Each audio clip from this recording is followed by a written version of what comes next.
नमस्कार। आज हम MSD 6 के अंतर्गत वैष्णव शैव भक्ति आंदोलन और हिंदी भक्ति काव्य के विषय में जानेंगे। भक्ति के बीज वैदिक उपनिषद युग से मिलने लगते हैं। कर्मकांड और ज्ञानकांड की ध्रुवता को भक्ति मार्ग समाप्त करता चलता है। इसलिए शास्त्र के विरुद्ध लोक जागरण की विद्रोही चेतना इस भक्ति आंदोलन का स्वभाव है। वेद, उपनिषद, रामायण, महाभारत, काल, गीता, महाकाव्य, भागवत धर्म आदि वैष्णव भक्ति भावना के विकास का सोपान मानना होगा। यानी ये चीज़ें हैं जो कि भक्ति को बढ़ाने में सहायक है। ब्राह्मण ग्रंथों का कर्मकांड और यज्ञ का पुरोहितवाद बौद्धों के चिंतन से लड़खड़ा जाता है। बौद्ध और जैन दोनों दर्शनों का चिंतन ब्राह्मणवाद का विरोधी रहा है। तो बौद्ध और जैन जो साहित्य था वो कहीं ना कहीं इसके कारण से जो प्रभावित हो रहा था। बौद्ध धर्म जैसे जैसे लोक धर्म के में घुलता गया, वैसे वैसे मध्ययुगीन धर्म साधना में भी सहज साधना और भक्ति भावना की भूमिका तैयार होती चली गई। दक्षिण भारत में विशेषकर तमिल प्रदेश में आलवार और नैनारों ने भक्ति आंदोलनों को तेज गति प्रदान की। आलवार कौन थे? जो विष्णु के भक्त थे। और नैनार कौन थे? जो कि शिव के भक्त थे। आलवारों ने भक्ति मार्ग को नया रूप दिया। उन्हें ही वैष्णव भक्ति आंदोलन कहा जाता है। आंदोलन का यहाँ अर्थ है सुधारवादी नव जागरण चेतना का विद्रोही तेवर। आलवारों ने शास्त्रीय वैष्णव भक्ति को भावमूलक बनाकर जनसाधारण में फैलाया।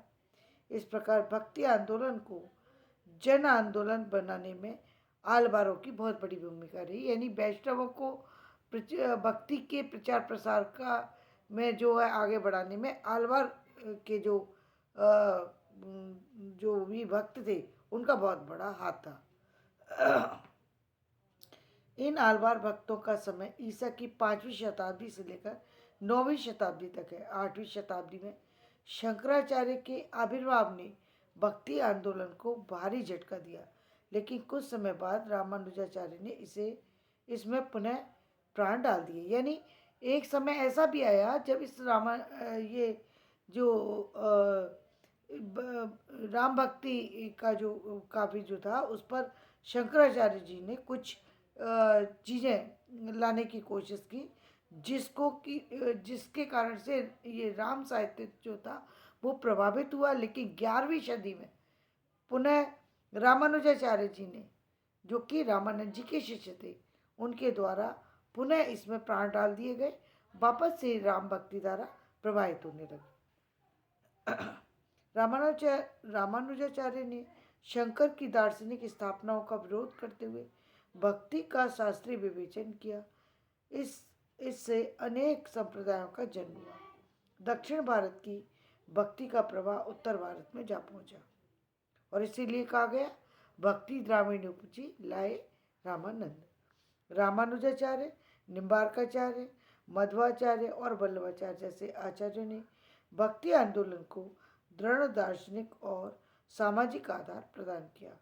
दक्षिण के ये आचार्य उत्तरी भारत में आए और जनता की भक्ति भावना को सींचने का कार्य करने लगे। मध्वाचार्य, वल्लभाचार्य ने कृष्णोपासना पर बल प्रदान किया और रामानुजाचार्य जी ने रामोपासना को संजीवनी देने का कार्य किया। आज हम यहीं पर वीडियो समाप्त करते। कल वापस से इससे आगे विषय पर चर्चा करेंगे। धन्यवाद। मेरा वीडियो पसंद आए लाइक करें, शेयर करें, सब्सक्राइब